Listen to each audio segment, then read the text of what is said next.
मंगलमय मंगलकरं वीतराग विज्ञान नमो ताहि जाते भये अरहंतादि महान करि मंगल करियो महान ग्रंथ करन को काज जाते मिले समाज सबे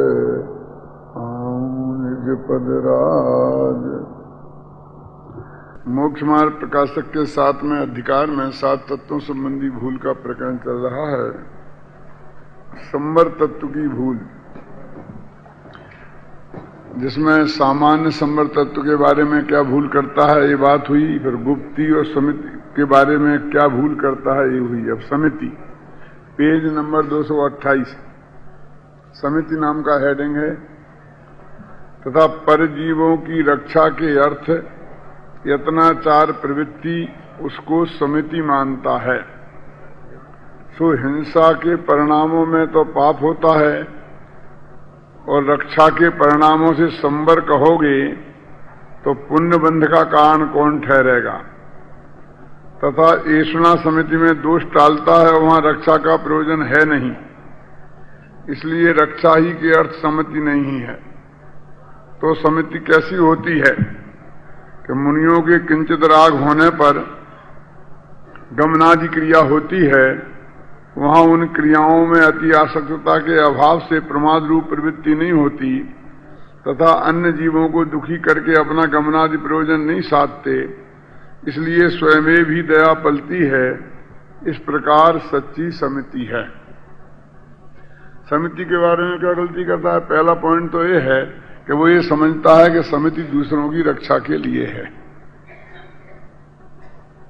तो वो कहते हैं इस बात में इसलिए दम नहीं है कि भले ही जो हमारी ऐषणा समिति है, जो हमारी एरिया समिति है, जो 4 हाथ जमीन देखकर चलने की बात है, उसमें हम कदाचित कह भी सकते हैं कि परजीवों की हिंसा ना हो, इस भावना से वो होती है।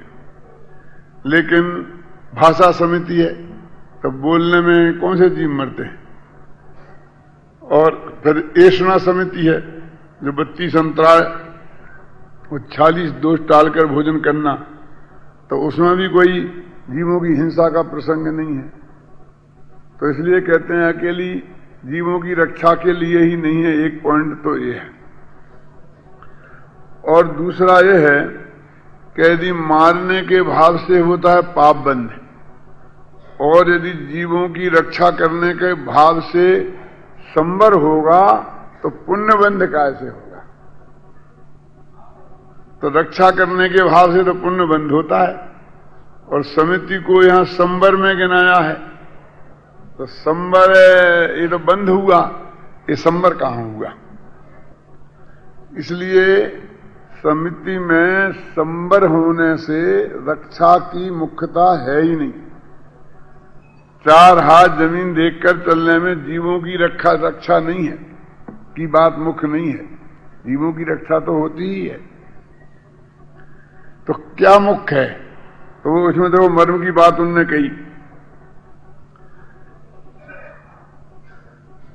कि मुनियों के किंचित राग होने पर गमनादि क्रिया होती है।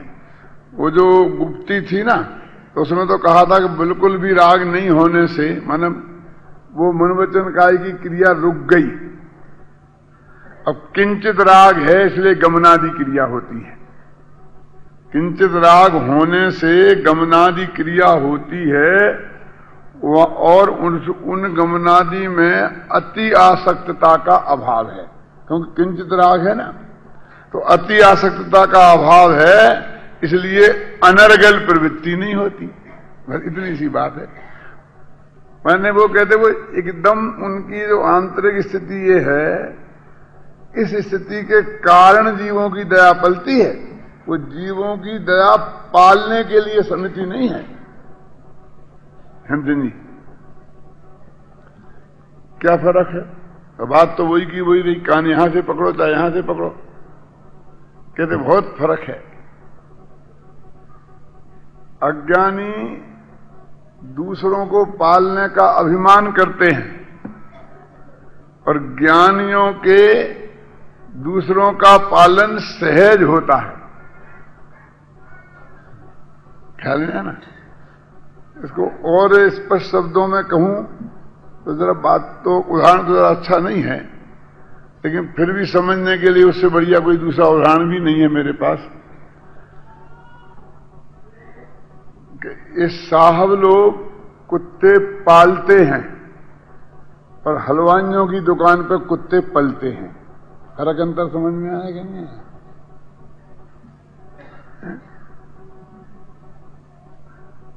मैम साहब अपने बच्चे को आया के हाथ में सौंप देती हैं और कुत्ते के बच्चे को अपनी गोद में लिए लिए फिरती हैं। क्यों? गोद में लिए बिना तो चैन पड़ती नहीं है, क्योंकि वो तो नारी जाति का स्वभाव है, मातृत्व का गुण है। क्यों? और अपने बच्चे को गोद में लें तो लोग कहेंगे इनके पास आया की व्यवस्था नहीं है क्या?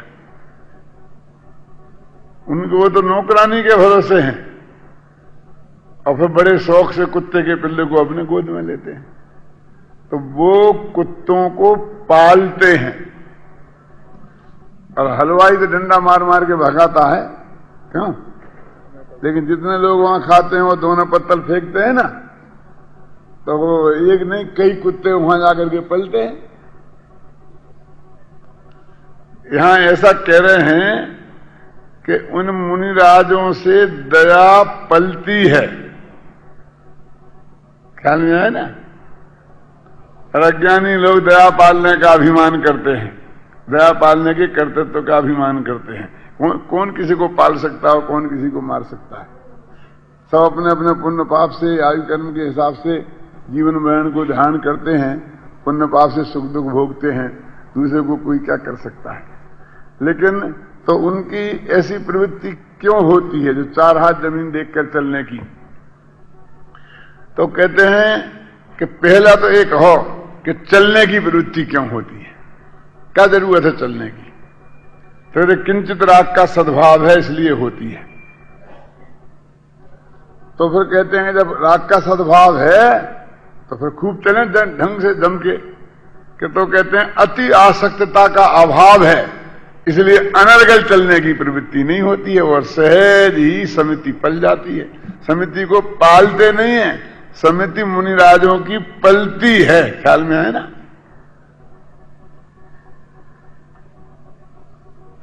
कि बोलते क्यों हैं?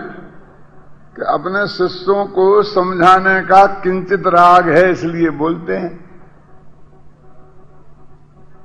तो फिर कठोर क्यों नहीं बोलते हैं? असत्य क्यों नहीं बोलते हैं?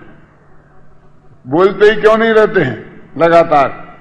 तो कहते हैं कि अति आसक्तता का अभाव है इसलिए कठोर नहीं बोलते हैं, लगातार नहीं, निहित मित और प्रिय वचन बोलते हैं। कि भोजन करने क्यों जाते हैं? कि किंचित राग का सद्भाव है इसलिए भोजन करने जाते हैं। फिर 32 अंतराय और 40 दोष टालने का कि ऐसा हो जाएगा तो नहीं खाऊंगा, ऐसा हो जाता तो नहीं खाऊंगा। ये इतने, जैसे आजकल अपने बच्चे कहते हैं इन बच्चों के नखरे बहुत है, 50 तरह की, ये बैठाओ, ये करो, ये करो, ये करो। क्यों खिलाने पड़ते हैं कि नखरे बहुत हैं? तो 32 अंतराय क्या है? असभ्य लोगों की भाषा में यदि कहेंगे नखरे बहुत है। कन्नों दफे चक्कर काटो, ये करो, ऐसा हो तो लेंगे, जरा ऐसा हो गया तो अंतराय हो गया। क्यों? कोई ने कठोर शब्द बोल दिया तो अंतराय हो गया, बच्चा रो पड़ा तो अंतराय हो गया। अब खाना है तो 2 रोटी शांति से खा लो, जाओ, इतने नखरे क्यों? तो कहते हैं अति आसक्तता का अभाव है इसलिए जरा सा विघ्न होता है, उपदेश को देते हैं तो विकल्प टूट जाता है। बताया था ना भाषा समिति में अभी। उपदेश क्यों देते हैं? कि शिष्यों के प्रति किंचित अनुराग है इसलिए उपदेश देने का भाव होता है, और अति आसक्तता का अभाव है इसलिए कठोर वचन नहीं बोलते हैं, अपरिमित वचन नहीं बोलते हैं, अहितकारी वचन नहीं बोलते हैं, हित में तो प्रिय वचन बोलते हैं। क्यों? तो कहते हैं आदान निक्षेपण समिति में कि क्यों उठाते रखते ही क्यों है? तो कहते हैं किंचित राग का सद्भाव है इसलिए उन्हें उठाने रखने का विकल्प आता है किसी कमंडल को, पुस्तकों को। तो फिर उठा रखते हैं तो उसमें ज्यादा इतना नाटक क्यों करते हैं? कि अति आसक्तता का अभाव है, इसलिए असावधानी पूर्वक नहीं देखते। कि मलमूत्र क्यों क्षेपण करते हैं? कि किंचित राग का सद्भाव है, इसलिए मलमूत्र का क्षेपण करने जाते हैं। तो फिर चाय जहां क्यों नहीं कर लेते हैं? कि अति आसक्तता का अभाव है, इसलिए उसे देखो कितनी ये है, ये समिति है। तो इसलिए किंचित राग का सद्भाव और अति आसक्तता का अभाव, ये दो हेतु हैं, ये दो पॉइंट हैं, और इन पॉइंट की वजह से उनकी 5 समितियां मुफ्त में पलती हैं। अब ऐसे ऐसे कुतर के चलने लग गए हैं। दिगंबरों का उदाहरण तो मेरे पास नहीं है, लेकिन श्वेतांबर साधु बहुत से प्लेनों में जाके अमेरिका जाने लग गए हैं, और इधर उधर गाड़ियों वहां कारों में घूमने लग गए हैं सब। और फिर वहां पर तर्क क्या देते हैं कि पहले तो बैल घोड़ा इन पे ढोते थे, बैठते सवारी करते थे, तो वो जीव है ना, तो उसे तकलीफ होती थी, इसके लिए सवारी का त्याग कर देते थे साधु संत। अब तो पेट्रोल से चलती हैं, अब किसको तकलीफ होती नहीं है, अब क्या दिक्कत है? और पहले तो वो घोड़ाओं का उपयोग हमारे लिए व्यक्ति विशेष के लिए होता था, और अब तो प्लेन हमारे लिए थोड़ी जाता है। हम तो चलते हुए प्लेन उद्दिष्ट के त्यागी हैं, जो अपने हमारे उद्देश्य से प्लेन थोड़ी चलते हैं।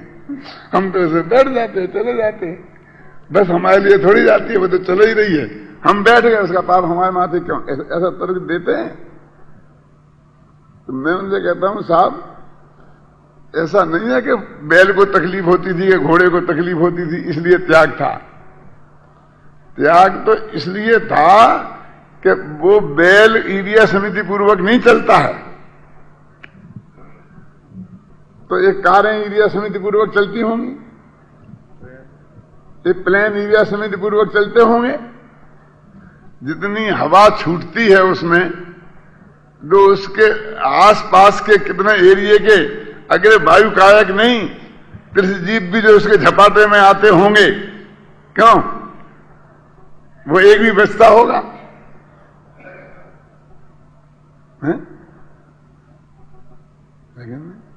तो वो असली ये जो मुद्दा है कि किंचित राग का सद्भाव और अति आसक्तता का अभाव, वहां किंचित राग का नहीं, परिपूर्ण राग का सद्भाव है और अत्यंत आसक्तता का भी सद्भाव है। इसलिए सारी दुर्दशा होती है। समिति का वास्तविक स्वरूप क्या है वो ख्याल में ही नहीं है।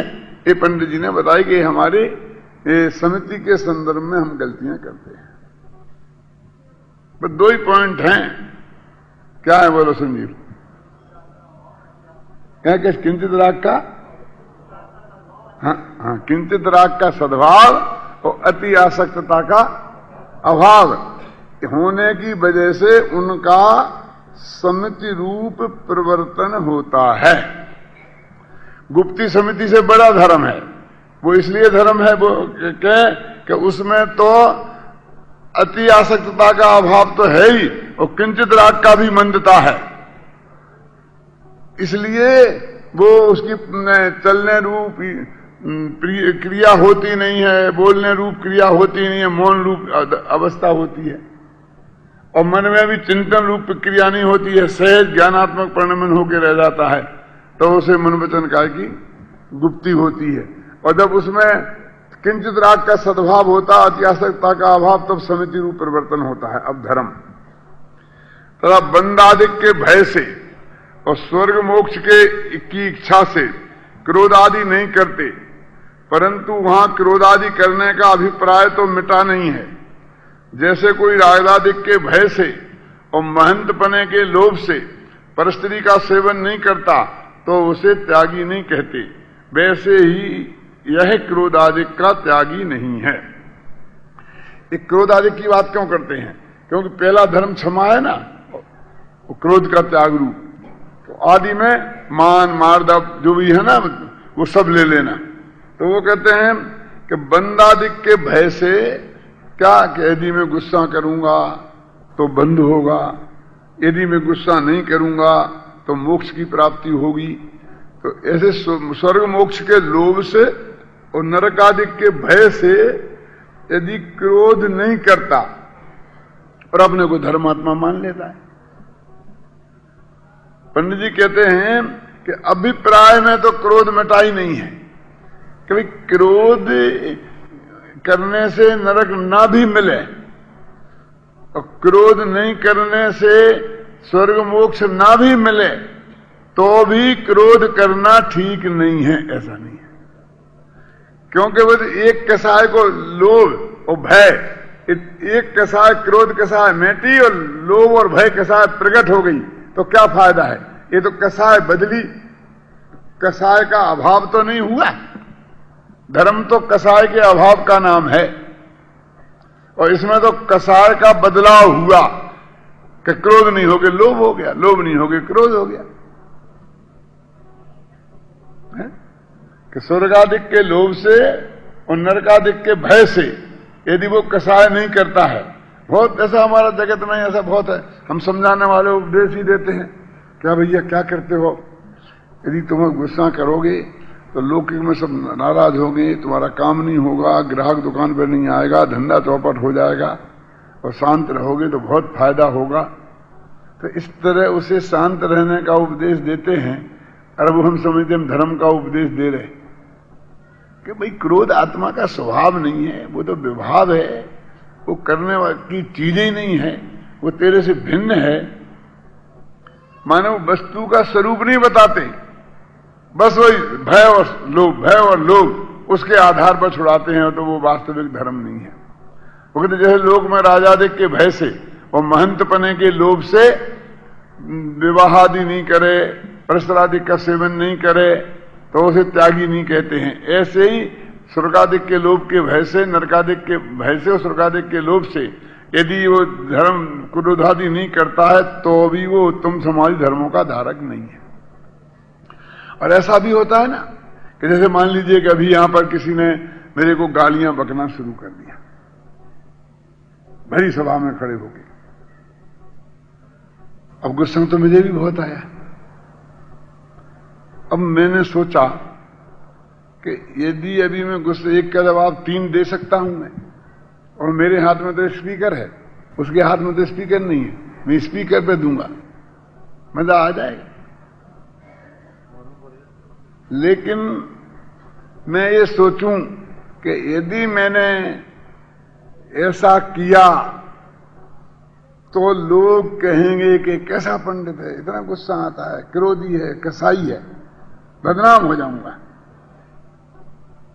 और यदि मैंने कहा भाई क्या बात है, शांत रहो, भूलेला भगवान छे है क्यों, तो लोग कहेंगे वो कितना शांत है, वो गालियां बक रहा था और उन्होंने कहा एक समय की पर्याय की भूल है, ये भी भगवान आत्मा है, आगे भूल गया है अपने को, आज ये नहीं तो काले, सुधर से अबस सुधर से। तो कहें कितना महान है। तो ये महानता के लोभ में और निंदा के भय से यदि क्रोधादिक करता दिखाई नहीं दे, क्रोधादिक हुए नहीं ये बात नहीं है, तो बाहर से दिखाई नहीं दे रहा है, तो वे कहते हैं कि कदाचित उसे गुस्सा आए भी नहीं तो भी बोरा जी गुस्सा नहीं आया, लेकिन यश का लोभ रहा और अपयश का भय रहा। तो यश और अपयश ये भी कसाए हैं और लोभ और भय ये भी कसाए हैं। तो कसाय का अभाव कहां हुआ? जो शाकाहार की जब चर्चा चलती है ना,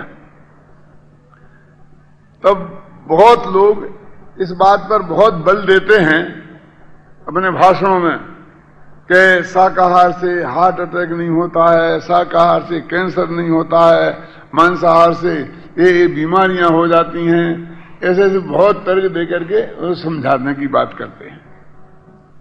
तो मैं कहता हूं ठीक है, लेकिन अकेले इनके आधार पर किसी को शाकाहारी बनाना वो धर्म की बात तो नहीं है। क्योंकि कल कोई आदमी आकर ये कहेगा कि नहीं नहीं मांसाहार में ज्यादा विटामिन हैं, मिनरल्स हैं, शाकाहार में क्या सूखी घास पत्ती है, उसमें कहां से ताकत आई। हमारा देश तो इसीलिए हार गया। मालूम एक जगह इतिहास में ऐसा लिखा है कि अपना देश हजारों वर्ष तक गुलाम क्यों रहा, तो उसका कारण भगवान महावीर और भगवान बुद्ध का होना है। सुना पढ़ा कभी? और तर्क क्या है कि उन्होंने इतनी अहिंसा का उपदेश दिया दोनों ने कि लोगों को कायर बना दिया। क्या? और ये सिखाया कि एक गाल पे कोई तमाचा मारा तो दूसरा गाल कर दो बेटो। सारा देश कायर हो गया। क्या?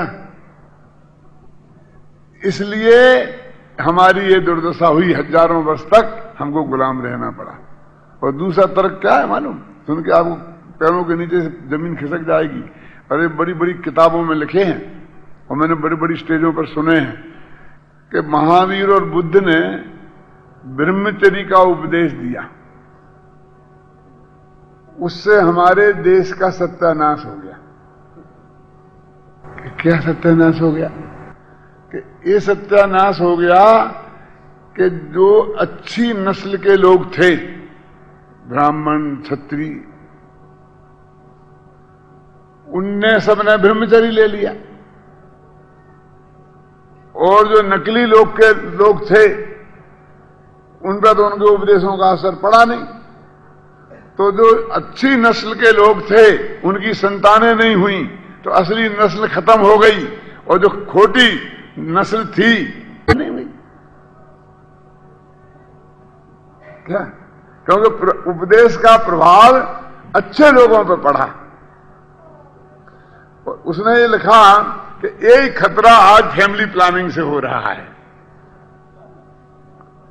क्यों क्या हो रहा है कि जो पढ़े लिखे हैं, समझदार हैं, संपन्न हैं, स्वस्थ हैं, मजबूत हैं और अच्छे पोजीशन पे हैं, वो सब फैमिली प्लानिंग को अपना रहे। उनके एक से दो से ज्यादा बच्चे ज्यादा नहीं होंगे। और जिनके घर में खाने को नहीं है, बिना पढ़े लिखे हैं, हजार हजार बीमारियों से ग्रस्त हैं, वे 10-10 बच्चा पैदा कर रहे। तो असली नस्ल खत्म होती जा रही है और छोटी मोटी खराब नस्ल पैदा होती है। गाय भैंस में तो उल्टा हो रहा है कि असली जो नस्ल की गाय भैंसे हैं उनकी सुरक्षा की जा रही है, और जो जिनकी नस्ल ठीक नहीं है उन्हें कत्ल खाना भेज के खत्म कर देते हैं। और जो खूब दूध देती हैं उनको पालते पोसते हैं। तो असली नस्ल की जिंदा है और नकली खत्म हो रही है। लेकिन मनुष्यों में उल्टा हो रहा है कि असली नस्ल तो फैमिली प्लानिंग के चक्कर में फंस के खत्म हो रही है, और जो खराब नस्ल है ना, वो उनमें संख्या बढ़ रही है। ये देश की दुर्दशा इसलिए हो रही है। अब बोलो, चिंतन का एक तरीका है, आप क्या करें? तो धर्म के मामले में यदि उसके पीछे सिद्धांत नहीं है कि भाई अहिंसा के पॉइंट ऑफ व्यू से शाकाहार पर बल दिया जाए कि भले ही वो शाकाहार में कितना ही विटामिन और मिनरल्स कम हो और हमें मरने की कीमत पर भी वो अपनाना, और मांसाहार में कितनी ताकत हो, कुछ भी हो, तो वो कोई डॉक्टर आगे बताएगा कि मांसाहार में ज्यादा ताकत है तो वो भ्रष्ट नहीं होगा।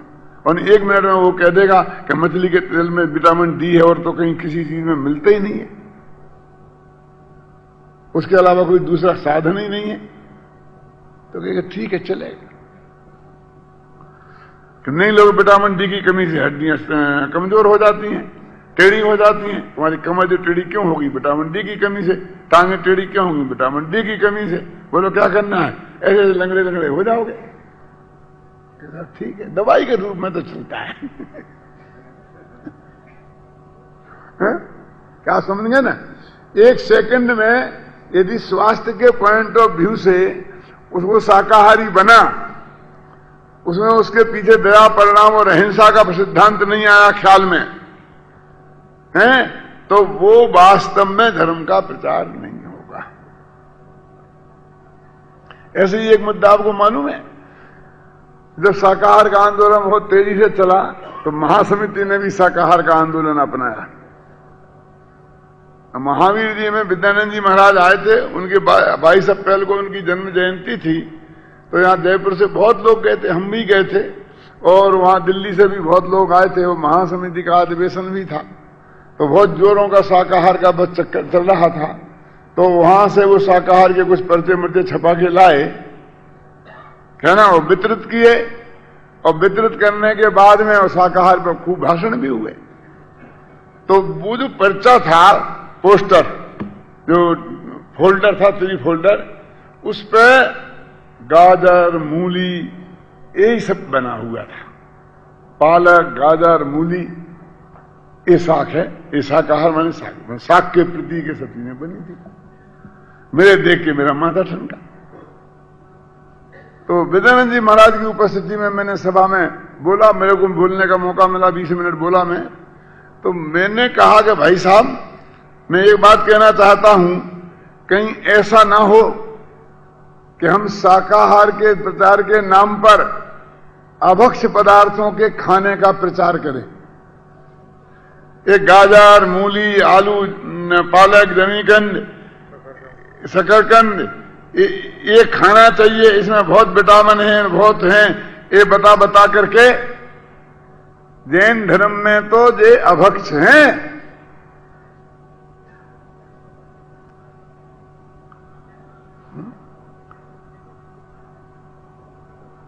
इसलिए मैंने कहा शाकाहार के साथ श्रावकाचार भी जोड़ना चाहिए, और इसलिए हमने जो आंदोलन चलाया था वो शाकाहार के साथ रथ का नाम श्रावकाचार भी रखा था। एक पॉइंट। दूसरा पॉइंट, कि एक गाजर मूली ही अकेले शाक नहीं है। वो शाकाहार का मतलब अकेले शाक खाना नहीं होता है, रोटी दाल भी शाकाहार है। तो उसे चावल रोटी दाल के तो फोटो नहीं बने। शाकाहार का मतलब अकेला सब्जी समझते हैं हम, दालों को भी शामिल नहीं उसमें। और फिर वो कहते हैं घास फूस में क्या रखा, इससे कोई जिंदा रह सकता? तो शाक माने घास फूस है कि वो सारे खाद्य पदार्थ जो वनस्पति से पैदा हुए हैं, जो त्रिजीवों के घात से पैदा नहीं हुए हैं और वनस्पति से पैदा हुए हैं, उन सारे खाद्य पदार्थों का नाम शाकाहार है। इसलिए मैंने कहा ये शाकाहार शब्द ही सही नहीं है, अहिंसक आहार कहो। ख्याल में है ना? तो हमको ये भ्रम हो गया कि साग साग साग साग साग नहीं, उसमें सब चीजें हैं, दावल है, चावल है, ये है। और साग अपने यहां हरी सब्जी या भक्ष्य मानी, ऐसी किसी को नहीं खाते लोग। पूरी तरह शाकाहार तो गेहूं, चावल ये है कि नहीं है? जो पूरी तरह अहिंसक है, तो हमारा उसके तरफ भी ध्यान नहीं है।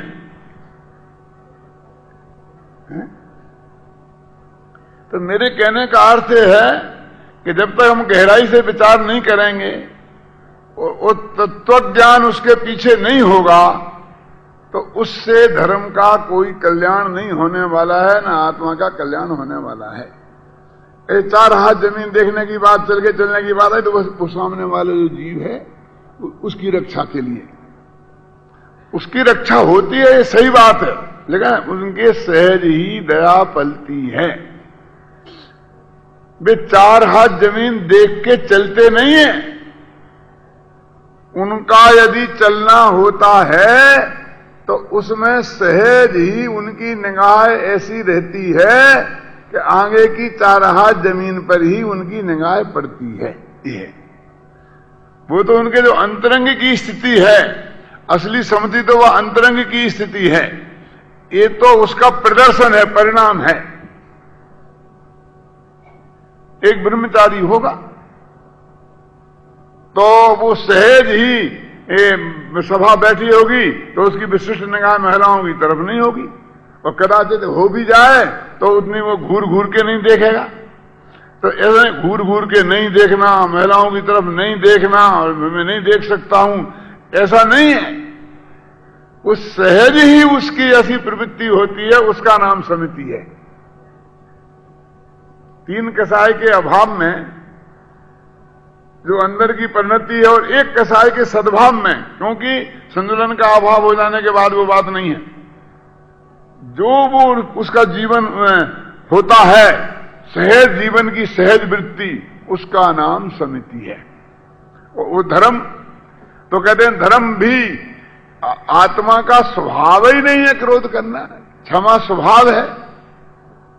ऐसा उसका विचार करके क्रोध से नरक जाऊं, मगर क्रोध से मोक्ष भी जाना होता हो तो भी मुझे क्रोध नहीं करना।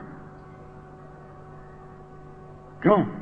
फिर कोई कहेगा कि थोड़ा क्रोध करो तो मैं 5 रुपया दूंगा, तो क्रोध करने लग जाएगा। यदि वो लौकिक लाभ और हानि विचार करके कसायों को छोड़ेगा, तो यदि लौकिक हानि उल्टी पड़ गई तो 1 मिनट में करने लगेगा। कि कभी कभी गुस्सा करने से भी फायदा होता है। क्यों? कभी कभी तो नुकसान होता है। वो कहते ना, अपन ने किताब में लिखा है बालबुद्ध पाठमाला भाग 1 में, तो उसने गुस्सा किया, जाके कोने में सो गया, तो लड्डू भी गया, बिच्छू ने भी काटा। क्यों? इसलिए वो मैं पर को नहीं कहे गुस्सा करना चाहिए। और वो कभी कभी ऐसा होता है कि गुस्सा करे तो उसे 2 लड्डू मिल जाते हैं। क्यों? बिच्छू थोड़ी हमेशा काट, 2 लड्डू मिल जाते हैं। तो कोई ऐसी कहानी सुनाएगा पंडित कि उसने गुस्सा किया तो उसे 2 लड्डू मिल गए, घर वालों ने मनाया, गोद में रखकर प्रेम से खिलाया, और दूसरे ने गुस्सा नहीं किया, तो 1 ही लड्डू मिला और जमीन में बैठे बैठे खाना पड़ा। तो वो गुस्से को अच्छा मानने लगेगा। तो ये तो बच्चों के स्तर की बहुत छोटी बातें हैं। क्या लिया था? तो मुनिराज भी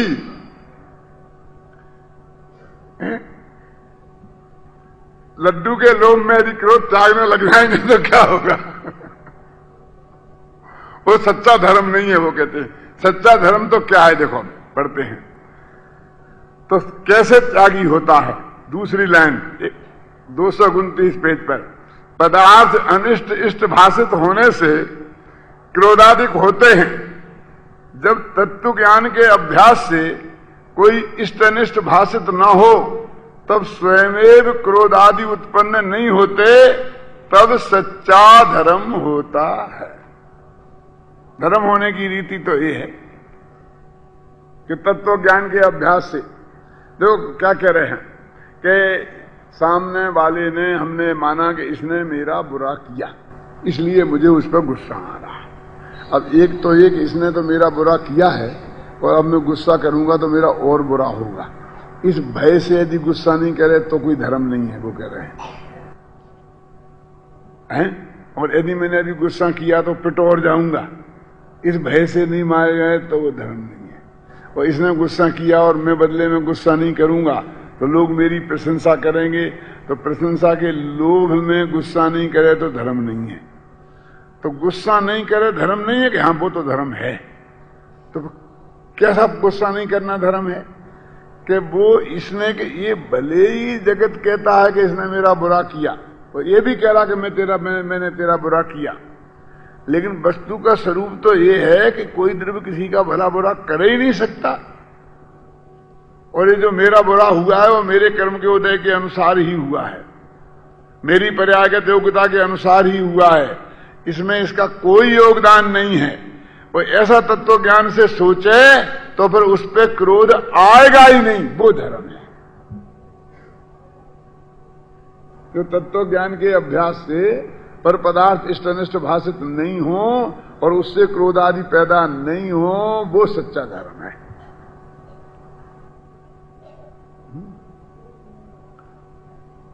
कि ठीक है उसने गलती की है तो वो माफी मांगे तो मैं माफ करने को तैयार हूं, यानी तो मैं कसाय छोड़ने को तैयार हूं। तो वो कहते हैं कि भाई साहब यदि ये साबित हो जाए कि उसने गलती की नहीं है तो कहें माफी तो उसे मांगनी पड़ेगी। इसका क्या मतलब हुआ? उसका मतलब है, उसका अर्थ ये है कि तुझे इसमें रस नहीं है कि जिसके मानने के कारण तेरी कसाय उत्पन्न हुई है वो कारण ही नहीं है। नहीं हुए तो भी माफी तो मांगनी पड़ेगी, एक दफा बात होगी तो माफी तो मांगनी पड़ेगी। ठीक है, तत्व ज्ञान के अभ्यास का तो मतलब है कि वो तो ये कहता किसी दूसरे के कारण कुछ होता ही नहीं है, कोई तेरा भला भला कुछ करता ही नहीं, कोई छोटा बड़ा है ही नहीं, तो मान किससे बड़ा, कौन से किससे छोटा है ना? इस जगत में कोई छोटा बड़ा है ही नहीं, सभी भगवान आत्मा हैं, ऐसे विचार से मान पैदा नहीं हो तो वो धर्म है। और क्या देखो भैया क्या है, आज अपन बड़े आदमी हैं तो क्या होता है, ये पैसे का क्या ठिकाना है, कल चला गया तो उस भय से नहीं मान नहीं करना। क्यों? यानी अभी तो मैं बड़ा आदमी हूं तो धन के संयोग से अपने को बड़ा माना, इसका नाम मान है, लेकिन कहीं चला जाएगा तो छोटा हो जाऊंगा तो वो भी मान ही रहा ना, ये भय से नहीं कर रहा। और आज का भला पंडित, चंगा पंडित एक क्षण में एक दिमाग का स्क्रू ढीला होए तो पागल भी तो हो सकता है ना। क्यों? तो कल क्या दशा होगी? इस भय से अभिमान नहीं करना, तो अभिमान नहीं किया तो भय किया। तो ये कहते हैं कि भाई क्षेत्रम ज्ञान ये तो अस्थिर तत्व है, ये मैं हूं ही नहीं, जैसा भी है लेकिन मैं तो इससे भिन्न हूं, इसे क्या मान? तो सहज ही मान नहीं हो, उसका नाम मार्दव धर्म है। ऐसे ही माया, ऐसे ही लोभ ख्याल में है ना, ये सारे धर्मों के वो स्वरूप है। मैंने बोला ना कि तो बहुत विस्तार से चर्चा हो सकती है, जब पयुष में पर्व आता है ना तो 10 धर्म पर 10 दिन में चर्चा करते कि नहीं करते हैं।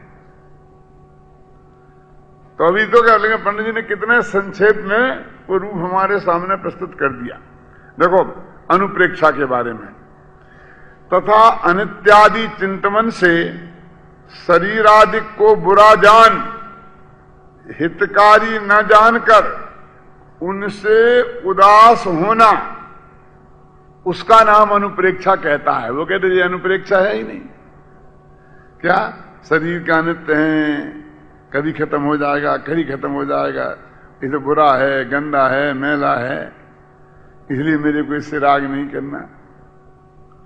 तो ऐसा सोच सोच के राग नहीं करे तो कहते वो 12 भावना नहीं है। तो क्या कि शरीर गंदा है तो मेरे को क्या, और साफ है तो मेरे को क्या, वो मैं हूं ही नहीं। ख्याल में है ना? और शरीर क्षणभंगुर है तो क्या, और अनंत काल तक रहे तो क्या, मेरे को क्या, जब वो मेरा कुछ है ही नहीं तो खूब रहे ना, अनंत काल तक रहे, चाहे कल खत्म हो जाए। इसका नाम है, इस चिंतन के आधार पर हो तो वो अनुप्रेक्षा है।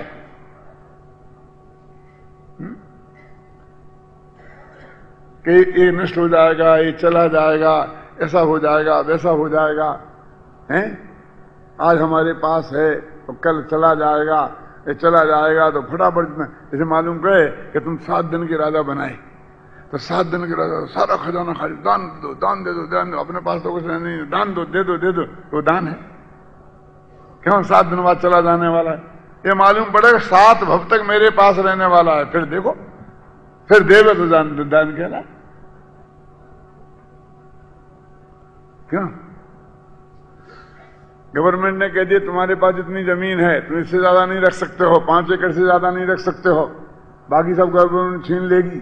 क्योंकि कानून आया तो उससे पहले कि बच्चे को, पड़ोसी को, अड़ोसी को, भाई को, बहन को, सबको उधार बन के बांट दिया। किसकी बांटी? अपनी जमानी, गवर्नमेंट की बांटी। काय की उधार में काय?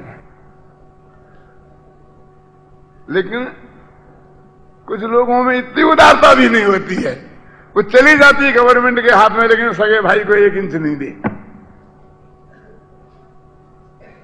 क्यों? ये जान करके भी तो न वो धर्म है, ना ये धर्म है। तो वो ये कहते हैं कि वस्तु के स्वरूप के आधार पर जो कसाय उत्पन्न नहीं हो वो वास्तव में धर्म है। ये बाहर के भय और बाहर का स्वार्थ लाभ देख दाख करके यदि ऐसा करे तो वो उसका कोई धर्म नहीं है। मैंने एक श्वेतांबर आचार्य को ऐसा भाषण देते सुना कि दुनिया में कोई ऐसी बैंक नहीं है कि तुम इस भव में यहां पैसा जमा कराओ और अगले भव में तुम्हें मिल जाए। ऐसी बैंकें तो बहुत हैं कि हिंदुस्तान में पैसा जमा कराओ और अमेरिका में जाओ तो वहां तुम्हें डॉलर मिल जाए। ऐसी बैंकें बहुत हैं कि अमेरिका में डॉलर जमा कराओ तो हिंदुस्तान में आके तुम्हें पैसा मिल जाए।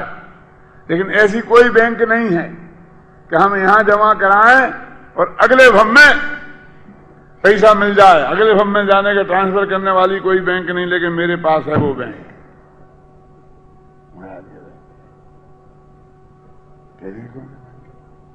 कि तुम मेरी संस्था को दान दो तो तुम्हें अगले भव में मिल जाएगा। अगले भव में ले जाने का एक उपाय है धन्य कुमार जी, है? और फटाफट लोग देने लगते। मैंने कहा भैया कि अगले भव में नहीं मिला तो इन महाराज को तुम क्या पकड़ोगे?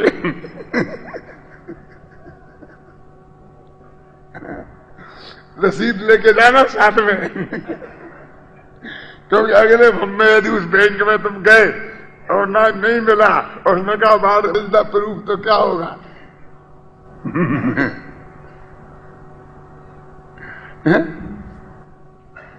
बड़ी तालियां पड़ती उनके भाषण में, अगले भव में मिलेगा, अगले भव में मिलेगा। जैसे बीमा वाले कहते हैं ना कि तुम हमारा बीमा करा लो, लाइफ इंश्योरेंस, तो क्या होगा? 1 लाख का बीमा करा लो। तो 1 लाख का बीमा करा लो तो क्या, कि कितने का? तो 50, 25 वर्ष का, 30 वर्ष का। तो 30 वर्ष तक यदि तुम नहीं मरे तो तुम्हें पैसा मिल जाएगा, जितना तुम जमा कराओगे वो पैसा तुम्हें मिल जाएगा। क्यों?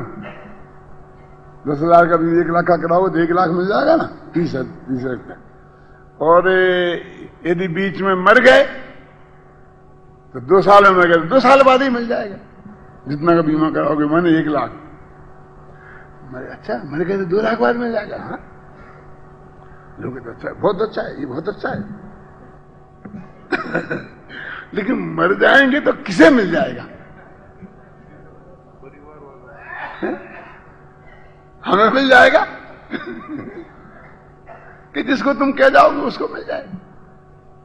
मैं कहा देख भैया, कहीं ऐसा बीमा होता हो कि तू मुझे 1 लाख रुपया दे दे और 30 साल बाद तू मेरे से ले लेना, और यदि मैं मर जाऊं तो अगले भव में ले लेना। ऐसा बीमा होता तेरे यहां? होता हो तो बोला मेरा बीमा कर दे। बुद्धू बनाता मर जाने के बाद देगा मेरे को। अरे मेरे को तो जीने को पैसा चाहिए। क्या? मेरे को पैसा तो मेरे को आज जरूरत है। तुम हंस रहे हो, ये मैंने सचमुच बीमा के एजेंट से कहा था, उसका नाम भी बता सकता हूं मैं। जिस बीमा के एजेंट से मैंने ये बात कही थी वो मेरे पास आया था 35-40 वर्ष पहले कि बीमा करा लो, बीमा करा लो। तो मैंने कहा समझा भी तुमसे? उन्होंने समझाया। तो मैंने कहा अजित भाई ऐसा नहीं हो सकता। अजित नाम था उसका, ज्यादा नहीं बताऊंगा, अजित तो निकल गया मेरे मुख से, है ना। 40 साल पुराना अजित है, इसलिए यहां वहां निगाह मत डालना है? मैंने कहा अजित भाई मेरे को अभी पैसे की जरूरत है, तो तुम मेरे को पैसा दो और कल बुढ़ापे में मिल जाएगा आपको। 30 वर्ष की करा लो तो बुढ़ापे में मिल जाएगा। मैंने कहा बुढ़ापे में तुम मेरे से ले लेना, बुढ़ापे में तो मेरे पास बहुत पैसा होगा। मेरी समस्या तो अभी की है। क्यों?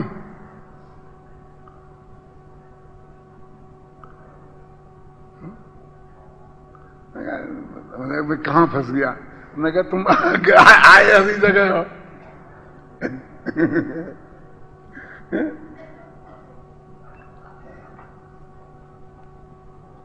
भाई इसमें कुछ दम नहीं है। तो इसका मतलब है कि वो आदमी जो ये तुम्हें कह रहा है कि तुम इस वक्त दे दो दान, दान समझना अगले भव में तुम्हें मिल जाएगा, वो हमको अगले तक के लोभ में फांस रहा है।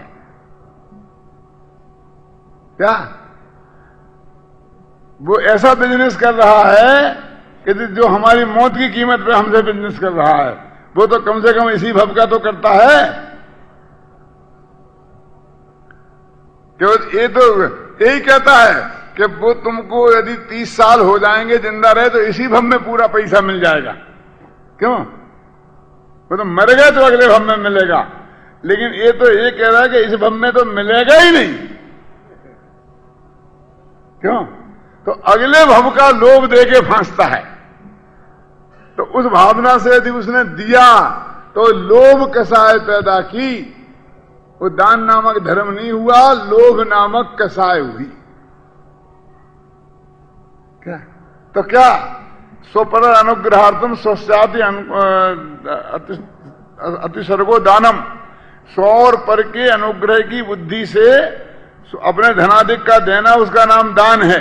तो उसमें उसके पर के अनुग्रह की बुद्धि होना चाहिए कि अभी ये काम हो जाएगा। मैं दान देने की भावना के मैंने विद्यार्थी को दिया तो ये विद्यार्थी पढ़ के विद्वान हो जाएगा। भाई इतनी भावना पर्याप्त है और अगले भव में मुझे पैसा का पैसा मिल जाएगा। ये गौण है। ये अभी तू देगा तो पैसा तेरा जाएगा तो होगा क्या कि विद्वान बन जाएगा विद्यार्थी, समाज को एक विद्वान मिल जाएगा, एक आत्मा का कल्याण हो जाएगा। यदि उसने आत्मा के सम्यदर्शन की प्राप्ति कर ली तो भव का अभाव हो जाएगा। इतने भाव नहीं पुसाता मेरे को क्या मिलेगा कि अब तो तेरे को कुछ नहीं मिलेगा। यदि तू ये बात नहीं करता और यही बात को रख करके मुख्य कि ये विद्वान बन जाएगा, नहीं तो ये खेती करता रह जाएगा। यदि तू देने का भाव होता तो वो तो विद्वान बन ही जाता और ऐसा पुण्य तेरे को बनता कि अगले भव में तेरे को गारंटी से मिलता। लेकिन अब तूने अगले भव की बात करी कि मिलेगा कि नहीं मिलेगा, अब वो बस पुण्य ही सूख गया। क्यों? तो आया ना ख्याल में मेरे कहने का मतलब? भाई इतना पर्याप्त नहीं है क्या कि जो तूने चाहा क्यों दिया? कि मैं चाहता हूं कि ये सब विद्यार्थी पढ़ें और विद्वान बन जाएं। जो यहां भर्ती होने आया है वो भर्ती वापस न जाए और वो पढ़ना चाहता है और वो पैसे की कमी के कारण वो विद्वान बनने से न रुक जाए। और ये तेरा मनोरथ पूरा हुआ, इतने में तेरे को संतोष नहीं है। क्यों? वो 5 वर्ष बाद विद्वान होकर निकले और इस गद्दी पर बैठ के जब प्रवचन करे और तेरे को कहेगा ये मेरे पढ़ाया हुआ विद्यार्थी है, तेरी छाती इतने में नहीं फूलेगी नरेश जी? क्यों? तो अगले भव में और चाहिए कुछ? क्यों पृथ्वी चंद जी कि तुमने अगले भव की जो बात करी तो उससे वो विद्यार्थी को तो कुछ फर्क नहीं पड़ेगा, वो तो विद्वान बन ही जाएगा जो तूने दिया है तो। लेकिन वो जो अगले भव में तेरा मिलने वाला था उस पे क्रॉस लग गया। जो साध्य से पुण्य बन के अगले भव में मिलने वाला था ना, तो इस लोभ से उस पे क्रॉस लग जाएगा। ये समझ ले तू बस, वो मत सोच, उस भावना से मत करे। ये अभी ये उपकार, ये काम होना चाहिए, उस भावना से देख कि वो काम हो गया कि नहीं, इस पे ध्यान रख। कहीं ऐसा नहीं हो कि वो काम नहीं हो गए। वो काम हो गया बस पूरा है। उस अकाउंट को मत देख कि वो पुण्य मेरे खाते में जमा हुआ कि नहीं हुआ। तो ऑटोमेटिक होने वाला है, गारंटी से होगा। मैं एक बात कह के समाप्त करता हूं कि एक गाय ने अभी अभी बछड़ा दिया। अब गाय को और बछड़े को हमें घर ले जाना है। बछड़ा चलने की पोजीशन में नहीं है। अब गाय के गले में हम रस्सा बांधे और 3 आदमी आगे पकड़ के खींचे और 4 आदमी डंडा लेकर के पीछे गाय में डंडा मारें तो गाय को घर ले जा सकते हैं, बछड़ा वहीं पड़ेगा। गाय मर जाएगी लेकिन वहां से जाएगी नहीं, तुम्हारे साथ ले नहीं जा सकते। तो क्या उपाय है कि बछड़े को उठाओ, गोद में रखो